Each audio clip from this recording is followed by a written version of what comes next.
নমস্কাৰ বন্ধু-বান্ধৱীসকল, জিকে ৱৰ্ল্ডৰ নতুন এটা ভিডিঅ'লৈ আপোনালোকক স্বাগতম। আজি আমি আপোনালোকৰ বাবে লৈ আহিছোঁ অসমৰ বুৰঞ্জীৰ ওপৰত ৭ নম্বৰটো ছিৰিজ। গতিকে পলম নকৰি আৰম্ভ কৰোঁ বলক।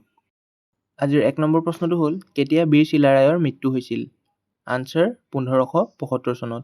২ নম্বৰ প্ৰশ্নটো হ'ল, অসম আৰু তিব্বতৰ মাজৰ বাণিজ্যিক পথ কোনে মুকলি কৰিছিল? আনচাৰ ৰুদ্ৰসিংহই ১৭০৩ চনত। ৩ নম্বৰ প্ৰশ্নটো হ'ল, ব্ৰহ্মপুত্ৰ নদীক কোন তিনিখন নদীৰ সংগমস্থল বুলি কোৱা হয়?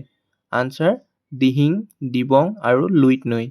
৪ নম্বৰ প্ৰশ্নটো হ'ল, মোগলসকলে মুঠ কেইবাৰ অসম আক্ৰমণ কৰিছিল? আনচাৰ ১৮ বাৰ। ৫ নম্বৰ প্ৰশ্নটো হ'ল, অসম ছাত্ৰ সন্মিলনী কেতিয়া গঠন কৰা হৈছিল? আনচাৰ ১৯১৬ চনত। ৬ নম্বৰ প্ৰশ্নটো হ'ল, আহোম সাম্ৰাজ্যৰ শেষ স্বৰ্গদেউ কোন আছিল?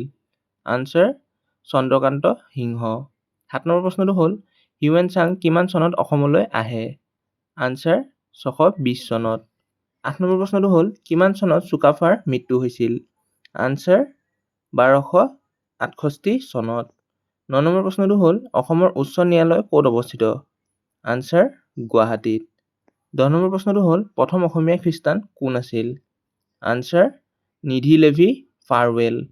১১ নম্বৰ প্ৰশ্নটো হ'ল, কেন্দ্ৰীয় মন্ত্ৰীসভাত মন্ত্ৰিত্ব লাভ কৰা প্ৰথমগৰাকী অসমীয়া মহিলা কোন আছিল? আনচাৰ ৰেণুকা দেৱী বৰকটকী। ১২ নম্বৰ প্ৰশ্নটো হ'ল, কোন চনত আহোম সাম্ৰাজ্যৰ ৰাজধানী চৰাইদেউত স্থাপন কৰা হৈছিল?